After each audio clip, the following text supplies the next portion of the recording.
ಎಕ್ಸೆಲಲ್ಲಿ ನಾವು ತುಂಬ ಮುಖ್ಯವಾಗಿ ಕಲಿಬೇಕಾಗಿರೋದು ಏನಂದರೆ ಎಕ್ಸೆಲ್ ವರ್ಕ್ಬುಕ್ನ ಹೇಗೆ ಸೇವ್ ಮಾಡೋದು, ಯಾವ್ಯಾವ ಥರ ಫಾರ್ಮ್ಯಾಟಲ್ಲಿ ಸೇವ್ ಮಾಡ್ಬೋದು ಅಂತ. ಇದರಲ್ಲಿ ನಾನು ಕೆಲವೊಂದಷ್ಟು ಫಾರ್ಮ್ಯಾಟ್ಸ್ನ ಹಾಕ್ಕೊಂಡಿದ್ದೀನಿ. ಬಿಗಿನರ್ಸ್ಗೆ ಬೇಕಾಗಿರೋಂಥ ಫಾರ್ಮ್ಯಾಟ್ಸ್ ಇದು. ಮೊದಲನೇದು ಬೈ ಡಿಫಾಲ್ಟ್ ನಾವು ಯಾವುದೇ ಒಂದು ಎಕ್ಸೆಲ್ ವರ್ಕ್ಬುಕ್ನ ಸೇವ್ ಮಾಡಿದಾಗ ಡಿಫಾಲ್ಟ್ ಆಗಿ ಅದು .xlsx ಫಾರ್ಮ್ಯಾಟಲ್ಲಿ ಸೇವ್ ಆಗುತ್ತೆ. ಅದನ್ನು ಎಕ್ಸೆಲ್ ಸ್ಪ್ರೆಡ್ಶೀಟ್ ಅಂತ ಕರಿತೀವಿ.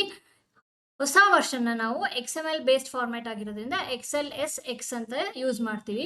ಇದು ಮಾಡ್ರನ್ ವರ್ಷನ್ ಅಂದರೆ ಇವಾಗಿನ ದಿನದಲ್ಲಿ ಡೈಲಿ ಯೂಸ್ಗೆ ನಾವು ವರ್ಕ್ ಮಾಡೋದಕ್ಕೆ ಈ ಫಾರ್ಮ್ಯಾಟ್ನ ಯೂಸ್ ಮಾಡ್ತೀವಿ. ಇದು ಡಿಫಾಲ್ಟ್ ಫಾರ್ಮ್ಯಾಟ್. ಇದರಲ್ಲಿ formulas, chart, formatting, pivot tables, images ಮತ್ತು ಈಗಿನ ಜನ್ರೇಷನ್ಗೆ ಅಥವಾ ಈಗಿನವ್ರಿಗೆ ಇದು ಯೂಸ್ ಆಗುವಂಥ ಫಾರ್ಮ್ಯಾಟ್. ನೆಕ್ಸ್ಟ್ ಇರೋವಂಥದ್ದು .xlsx. ಇದು ಎಕ್ಸೆಲ್ 97 ಇಂದ ಎಕ್ಸೆಲ್ 2003 ವರ್ಷನ್ವರೆಗೆ ಏನು ಎಕ್ಸೆಲ್ ಬರ್ತಾ ಇತ್ತು ಆ ವರ್ಷನಲ್ಲಿ ಸೇವ್ ಆಗ್ತಿದ್ದಂಥ ಫಾರ್ಮ್ಯಾಟ್ .xls. ಇದು ಲಿಮಿಟ್ ಆಗಿರೋದು ಬರೀ 65,536 ರೋಸ್ಗೆ ಮಾತ್ರ. ಅಂದರೆ ಅಷ್ಟು ರೆಕಾರ್ಡ್ಸ್ ಮಾತ್ರ ನಾವು ಸೇವ್ ಮಾಡ್ಬೋದಿತ್ತು.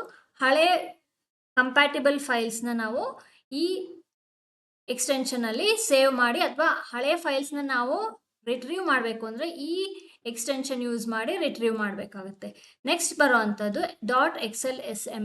ಇದನ್ನು ಎಕ್ಸೆಲ್ ಮ್ಯಾಕ್ರೋ ಎನೇಬಲ್ಡ್ ವರ್ಕ್ಬುಕ್ ಅಂತ ಕರಿತೀವಿ. ಅಂದರೆ ನಾವು ಎಕ್ಸೆಲ್ ವರ್ಕ್ಬುಕ್ಕಲ್ಲಿ ಏನಾದರೂ ಬಟನ್ಸ್ ಯೂಸ್ ಮಾಡೋದು ಅಥವಾ ಮ್ಯಾಕ್ರೋಸ್ ಯೂಸ್ ಮಾಡೋದು, ಬಟನ್ಸ್ ಹಾಕ್ಬಿಟ್ಟು ಬಟನ್ಸ್ ಆ್ಯಕ್ಷನ್ ಪರ್ಫಾರ್ಮ್ ಮಾಡಬೇಕಂತ ಅಂದರೆ ಅದಕ್ಕೆ ನಾವು ಮ್ಯಾಕ್ರೋಸ್ ಬರಿತೀವಿ.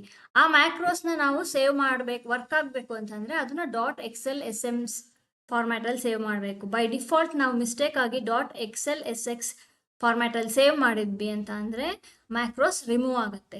ನೆಕ್ಸ್ಟ್ ಬರೋ ಅಂಥದ್ದು .xltx.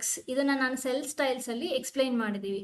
ನಾವು ಒಂದು ಸ್ಟ್ರಕ್ಚರ್ ಎಕ್ಸೆಲಲ್ಲಿ ಒಂದು ಸ್ಟ್ರಕ್ಚರ್ನ ಕ್ರಿಯೇಟ್ ಮಾಡ್ಕೊಂಡು ಅಥವಾ ಒಂದು ಫಾರ್ಮ್ಯಾಟ್ ಅಥವಾ ಒಂದು ಟೆಂಪ್ಲೇಟ್ನ ಕ್ರಿಯೇಟ್ ಮಾಡಿಕೊಂಡು ಅದನ್ನು ಮತ್ತೆ ಯೂಸ್ ಮಾಡಬೇಕು ಅಂತ ಅಂದಾಗ ನಾವು .xltx ಫಾರ್ಮ್ಯಾಟಲ್ಲಿ ಸೇವ್ ಮಾಡ್ತೀವಿ. ಇದನ್ನು ಎಕ್ಸೆಲ್ ಟೆಂಪ್ಲೇಟ್ ಅಂತಲೂ ಕರಿತೀವಿ. ಇದನ್ನು ರೀಯೂಸಬಲ್ ಫೈಲ್ ಅಂತಲೂ ಕರಿತೀವಿ. ಅಂದರೆ .xltx ಫಾರ್ಮ್ಯಾಟಲ್ಲಿ ಸೇವ್ ಮಾಡಿದಾಗ ನಾವು ಅದೇ ಫೈಲ್ನ ರಿಪೀಟೆಡಾಗಿ ಕಾಪೀಸ್ ಹಾಕ್ಕೊಂಡು ಸೇವ್ ಮಾಡ್ಬೋದು. ಫಾರ್ ಎಕ್ಸಾಂಪಲ್ ಮಂತ್ಲಿ ರಿಪೋರ್ಟ್ ಮಾಡಬೇಕು ಅಂದಾಗ ಒಂದು ಫಾರ್ಮ್ಯಾಟ್ ರೆಡಿ ಮಾಡಿಕೊಂಡು ಪ್ರತಿ ಮಂತ್ಗೂ ಜಸ್ಟ್ ಮಂತ್ ನೇಮ್ ಚೇಂಜ್ ಮಾಡಿಕೊಂಡು ಯೂಸ್ ಮಾಡ್ಬೋದು. ಇನ್ವಾಯ್ಸ್ಗೆ ಮತ್ತು ಅಟೆಂಡೆನ್ಸ್ಗೆ, ಮಾರ್ಕ್ಸ್ ಲಿಸ್ಟ್ಗೆ, ಇದಕ್ಕೆಲ್ಲ ನಾವು ಎಕ್ಸೆಲ್ ಟೆಂಪ್ಲೇಟ್ ಆಗಿ ಯೂಸ್ ಮಾಡ್ಬೋದು. ನೆಕ್ಸ್ಟ್ ಬರುವಂಥದ್ದು .pdf ಅಂತ ಅಂದರೆ ಪೋರ್ಟಬಲ್ ಡಾಕ್ಯುಮೆಂಟ್ ಫಾರ್ಮ್ಯಾಟ್. ಇದನ್ನು ನಾವು ಬೇರೆಯವ್ರಿಗೆ ಇನ್ನೊಬ್ಬರ ಜೊತೆಗೆ ನಾವು ಡೇಟಾನ ಶೇರ್ ಮಾಡಬೇಕು ಅಂತ ಅಂದಾಗ ಈ ಫಾರ್ಮ್ಯಾಟಲ್ಲಿ ಸೇವ್ ಮಾಡೋದು ಬೆಸ್ಟು. ಯಾಕಂದರೆ ನಾವು ಯಾರಿಗೆ ಶೇರ್ ಮಾಡ್ತೀವೋ ಅವ್ರಿಗೆ ಜಸ್ಟ್ ಡೇಟಾನ ನೋಡ್ಬೋದು, ಅಂದರೆ ಆಕ್ಸೆಸ್ ಮಾಡ್ಬೋದು, ಎಡಿಟ್ ಮಾಡೋದಕ್ಕೆ ಅವಕಾಶ ಇರೋದಿಲ್ಲ. ಮತ್ತು ನಾವು ಏನು ಫಾರ್ಮ್ಯಾಟಲ್ಲಿ ಸೇವ್ ಮಾಡಿರ್ತೀವಿ, ಕಲರ್ ಅಥವಾ ಚಾರ್ಟ್ ಏನೇ ಇದ್ರೂ ಆ ಫಾರ್ಮ್ಯಾಟಿಂಗೆಲ್ಲ ಹಾಗೇ ಇರುತ್ತೆ. ಬಟ್ ಯಾವುದೇ ಕರೆಕ್ಷನ್ಸ್ ಅಥವಾ ಎಡಿಟ್ ಮಾಡೋದಕ್ಕೆ ಅವಕಾಶ ಇರೋದಿಲ್ಲ. ನೆಕ್ಸ್ಟ್ ಕೊನೆಯದರಲ್ಲಿ ನಾನು ತೋರಿಸ್ತಾ ಇರೋವಂಥ ಫಾರ್ಮ್ಯಾಟ್ ಯಾವುದಂದರೆ .csv. ಇದನ್ನು ಕಾಮಾ ಸೆಪರೇಟೆಡ್ ವ್ಯಾಲ್ಯೂಸ್ ಅಂತಲೂ ಕರಿತೀವಿ. ಇದನ್ನು ಡೇಟಾ ಟ್ರಾನ್ಸ್ಫರ್ ಅಂದರೆ ನಾವು ಪವರ್ BI ಮತ್ತು ಟ್ಯಾಬ್ಲೋ ಇದರಲ್ಲಿ ವಿಜುವಲೈಸೇಷನ್ ಟೂಲ್ಸ್ನಲ್ಲಿ ನಾವು ಯೂಸ್ ಮಾಡಬೇಕಾದ್ರೆ ಇದನ್ನು ಎಕ್ಸೆಲಲ್ಲಿರೋ ಡೇಟಾನ ನಾವು ಡೈರೆಕ್ಟಾಗಿ ಅಲ್ಲಿ ಯೂಸ್ ಮಾಡೋಕ್ಕಾಗಲ್ಲ. XLSX ಫಾರ್ಮ್ಯಾಟಲ್ಲಿದ್ದರೆ .csv ಫಾರ್ಮ್ಯಾಟಲ್ಲಿದ್ದರೆ ನಾವು ಅದನ್ನು ಅಲ್ಲಿ ಯೂಸ್ ಮಾಡ್ಬೋದು ಡೇಟಾನ. ಅದೇ ಥರ ನಾವು database platform like PostgreSQL, MySQL ಈ ಥರ ಡೇಟಾಬೇಸ್ ಪ್ಲ್ಯಾಟ್ಫಾರ್ಮ್ಗೆ ನಾವು ಎಕ್ಸೆಲಲ್ಲಿರೋ ಡೇಟಾನ ಯೂಸ್ ಮಾಡಬೇಕು ಅಂತ ಅಂದಾಗ ನಾವು .csv ಫಾರ್ಮ್ಯಾಟಲ್ಲಿ ಸೇವ್ ಮಾಡಿ ಅಲ್ಲಿಗೆ ನಾವು ಟ್ರಾನ್ಸ್ಫರ್ ಮಾಡಬೇಕಾಗುತ್ತೆ. ಸೊ ಡೈರೆಕ್ಟಾಗಿ ನಾವು ಬೇರೆ ಪ್ಲ್ಯಾಟ್ಫಾರ್ಮ್ಸಿಗೆ .xlsx ಅಲ್ಲಿ ಸೇವ್ ಮಾಡಿದರೆ ಎಕ್ಸೆಲ್ ಫೈಲ್ನ ಅದು ಯೂಸ್ ಆಗೋದಿಲ್ಲ. ಅದು .csv ಅಂದರೆ ಕಾಮಾ ಸೆಪರೇಟೆಡ್ ವ್ಯಾಲ್ಯೂಸಲ್ಲಿ ಸೇವ್ ಮಾಡಿದ್ರೆ ತುಂಬ ಹೆಲ್ಪ್ ಆಗುತ್ತೆ. ಇದು ಮೋಸ್ಟ್ ಆಫ್ ನಾವು ಹೊಸ ಎಕ್ಸೆಲ್ ವರ್ಕ್ಬುಕ್ನ ಓಪನ್ ಮಾಡಿದಾಗ ಎಕ್ಸೆಲ್ ಅದಕ್ಕೆ ಡಿಫಾಲ್ಟ್ ಆಗಿ ಜನರಿಕ್ ನೇಮ್ಸ್ನ ಜನರೇಟ್ ಮಾಡುತ್ತೆ. ಅಂದರೆ ಮೊದಲನೇ ಸಲ ನಾವು ಒಂದು ಹೊಸ ವರ್ಕ್ಬುಕ್ನ ಓಪನ್ ಮಾಡಿದಾಗ ಬೈ ಡಿಫಾಲ್ಟ್ ಅದಕ್ಕೆ ಎಕ್ಸೆಲ್ ಬುಕ್ 1 ಅಂತ ನೇಮ್ ಕೊಡುತ್ತೆ. ಅದೇ ಥರ ಎರಡನೇ ಸಲ ಓಪನ್ ಮಾಡಿದಾಗ ಬುಕ್ 2, ಬುಕ್ 3, ಬುಕ್ 4 ಅಂತ ಈ ಥರ ಕಂಟಿನ್ಯೂ ಆಗುತ್ತೆ. ಬಟ್ ನಮಗೆ ಬುಕ್ 1, ಬುಕ್ 2 ಅಂತ ಜನರಿಕ್ ನೇಮ್ಸ್ನ ಯೂಸ್ ಮಾಡಿದಾಗ ನಮಗೆ ಯಾವ ವರ್ಕ್ ಬುಕ್ಕಲ್ಲಿ ಏನು ಡೇಟಾ ಇದೆ ಅಂತ ಗೊತ್ತಾಗಲ್ಲ. ಸೊ ಪರ್ಟಿಕ್ಯುಲರ್ ಡೇಟಾ ಮೇಲೆ ನಾವು ಅದಕ್ಕೆ ಸಂಬಂಧಪಟ್ಟಂಗೆ ನಾವು ಹೆಸರು ಕೊಟ್ಬಿಟ್ಟು ಎಕ್ಸೆಲ್ ವರ್ಕ್ ಬುಕ್ನ ಸೇವ್ ಮಾಡಬೇಕಾಗತ್ತೆ. ಮೊದಲನೇ ಸಲ ಸೇವ್ ಮಾಡಬೇಕಾದ್ರೆ ನಮಗೆ 2 ಆಪ್ಷನ್ ಇದೆ. ಒಂದು shortcut key combination Ctrl+S use ಮಾಡಿ ಸೇವ್ ಮಾಡ್ಬೋದು. ಇನ್ನೊಂದು ಫೈಲ್ ಟ್ಯಾಬಲ್ಲಿ ಸೇವ್ ಬಟನ್ ಏನಿದೆ ಅದನ್ನು ಕ್ಲಿಕ್ ಮಾಡಿದಾಗಲೂ ನಾವು ಬೈ ಡಿಫಾಲ್ಟ್ ಅದು ಸೇವ್ ಆಸ್ಗೆ ಹೋಗುತ್ತೆ ಮೊದಲನೇ ಸಲ ಸೇವ್ ಮಾಡಬೇಕಾದ್ರೆ. ಯಾಕೆ ಅಂತ ಅಂದರೆ ಸೇವ್ ಆಸ್ ಅಲ್ಲಿ ಆಪ್ಷನ್ ಇದೆ.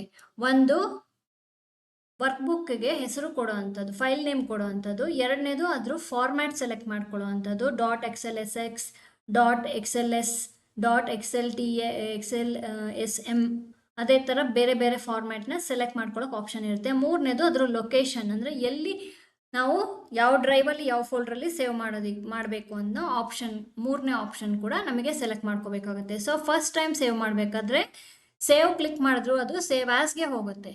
ಬಟ್ ನಾನು ಇಲ್ಲಿ ಯೂಶುವಲ್ ಆಗಿ ಪ್ರಿಫರ್ ಮಾಡೋದು ಶಾರ್ಟ್ಕಟ್ ಕೀಸ್ನ. Ctrl+S ಕಾಂಬಿನೇಷನಲ್ಲಿ ಕೀ ಪ್ರೆಸ್ ಮಾಡಿದಾಗ ನಮಗೆ ಸೇವ್ ದಿಸ್ ಫೈಲ್ ಅಂತ ಡೈಲಾಗ್ ಬಾಕ್ಸ್ ಬರುತ್ತೆ. ಇದರಲ್ಲಿ ನಾನು ಹೇಳ್ದಾಗೆ ಫಸ್ಟ್ ಟೈಮ್ ಸೇವ್ ಮಾಡಬೇಕಾದ್ರೆ ನಾವು ಮೂರು ಆಪ್ಷನ್ನ ಸ್ಪೆಸಿಫೈ ಮಾಡಬೇಕಾಗುತ್ತೆ. ಒಂದು ಫೈಲ್ ನೇಮ್, ಇದು ಮಾರ್ಕ್ಸ್ ರಿಲೇಟೆಡ್ ಡೇಟಾ ಆಗಿರೋದ್ರಿಂದ ನಾನು ಮಾರ್ಕ್ ಶೀಟ್ ಅಂತ ಹೆಸರು ಕೊಡ್ತಾ ಇದ್ದೀನಿ. ಬೈ ಡಿಫಾಲ್ಟ್ ನಾನು ಆವಾಗಲೇ ಹೇಳ್ದಾಗೇ .xlsx ಡಿಫಾಲ್ಟ್ ಫಾರ್ಮ್ಯಾಟ್ ಸೇವ್ ಮಾಡೋದಕ್ಕೆ. ಇಲ್ಲಿ ಪ್ಲೇಸ್ ಮಾಡಿದಾಗ ಮೌಸ್ನ ನೀವು ನೋಡ್ಬೋದು ಕೆಳಗಡೆ ಕ್ಯಾನ್ಸಲ್ ಬಟನ್ ಕೆಳಗಡೆ ಚೇಂಜ್ ಫೈಲ್ ಟೈಪ್ ಅಂತ ಇದೆ. ನಾನು ಇದನ್ನು ಕ್ಲಿಕ್ ಮಾಡಿದ ತಕ್ಷಣ ನನಗೆ ಲಿಸ್ಟ್ ಆಫ್ ಆಪ್ಷನ್ಸ್ ಬರುತ್ತೆ. ಇಲ್ಲಿ ಲಿಸ್ಟಲ್ಲಿ ನಾನು ಯಾವ ಆಪ್ಷನ್ ಬೇಕಾದರೂ ಸೆಲೆಕ್ಟ್ ಮಾಡ್ಕೋಬೋದು. ಬೇರೆ ಬೇರೆ ಫೈಲ್ ಫಾರ್ಮ್ಯಾಟ್ಸ್ ಇಲ್ಲಿ ಡಿಸ್ಪ್ಲೇ ಆಗುತ್ತೆ. ಕೆಲವೊಂದನ್ನು ನಾನು ಎಕ್ಸ್ಪ್ಲೇನ್ ಮಾಡಿದ್ದೀನಿ, ಇನ್ನು ಉಳಿದಿದ್ದು ಬಿಗಿನರ್ಸ್ಗೆ ಇವಾಗ ಸದ್ಯಕ್ಕೆ ಬೇಕಾಗಿಲ್ಲ. ಸೊ ಬೈ ಡಿಫಾಲ್ಟ್ ಫಾರ್ಮ್ಯಾಟ್ ಏನಿದೆ ನಾನು ಅದನ್ನೇ ಸೆಲೆಕ್ಟ್ ಮಾಡ್ಕೋತೀನಿ. ನೆಕ್ಸ್ಟ್ ಬರೋ ಅಂಥದ್ದು ಲೊಕೇಶನ್. ನಾನು ಯೂಸ್ ಮಾಡ್ತಿರೋದು ಎಕ್ಸೆಲ್ 2021 ವರ್ಷನ್, ಅಂದರೆ ಆಫೀಸ್ 2021 ವರ್ಷನ್ನ ಯೂಸ್ ಮಾಡ್ತಿದ್ದೀನಿ. ವಿಂಡೋಸ್ 11 ಆಗಿರೋದ್ರಿಂದ ಬೈ ಡಿಫಾಲ್ಟ್ ಲೊಕೇಶನ್ ಅದು ಡಾಕ್ಯುಮೆಂಟ್ಸಲ್ಲಿ ತೊಗೊಳುತ್ತೆ. ಒನ್ ಡ್ರೈವ್ ಪರ್ಸನಲ್ ಅಂತ ತೋರಿಸುತ್ತೆ.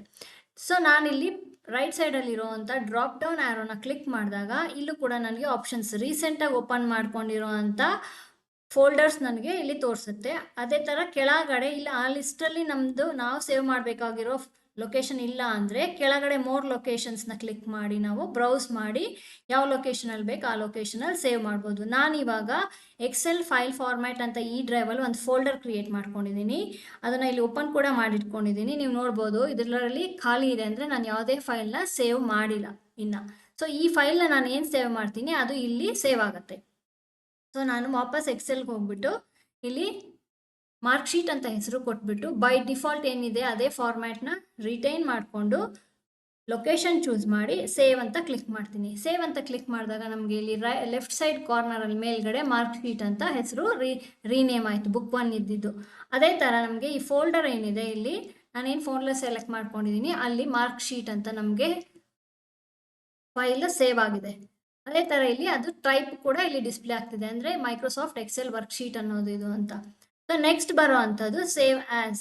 ಸೇವ್ ಆ್ಯಸ್ ಏನು ಯಾವಾಗ ಯೂಸ್ ಮಾಡ್ತೀವಿ ಅಂತಂದರೆ ಈ ಪರ್ಟಿಕ್ಯುಲರ್ ಫೈಲ್ ಏನಾಗಿದೆ ಸೇವ್ ಆಗಿದೆ ಅದ್ರದ್ದು ಇನ್ನೊಂದು ಕಾಪಿ ಬೇಕು ಅಂದಾಗ ನಾವು ಸೇವ್ ಆ್ಯಸ್ ಯೂಸ್ ಮಾಡ್ತೀವಿ. ಅಂದರೆ ಫೈಲ್ಗೆ ಹೋಗ್ಬಿಟ್ಟು ಇಲ್ಲಿ ಸೇವ್ ಆ್ಯಸ್ನ ಕ್ಲಿಕ್ ಮಾಡಿ ಇಲ್ಲೂ ಕೂಡ ಬ್ರೌಸ್ ಮತ್ತು ಲೊಕೇಶನ್ನ ಸೆಲೆಕ್ಟ್ ಮಾಡಿಕೊಂಡು ನಾವು ಇನ್ನೊಂದು ಹೆಸರು ಕೊಟ್ಬಿಟ್ಟು ಇನ್ನೊಂದು ಕಾಪಿನ ಕ್ರಿಯೇಟ್ ಮಾಡ್ಬೋದು. ಅದಕ್ಕೆ ಶಾರ್ಟ್ಕಟ್ ಕೀ ಯಾವುದು ಅಂತಂದರೆ ಫಂಕ್ಷನ್ ಕೀ F12ನ ಕೀನ ಪ್ರೆಸ್ ಮಾಡಿದಾಗ ಇಲ್ಲೂ ಕೂಡ ನಮಗೆ ಸೇವ್ ಆ್ಯಸ್ ಡೈಲಾಗ್ ಬಾಕ್ಸ್ ಬರುತ್ತೆ.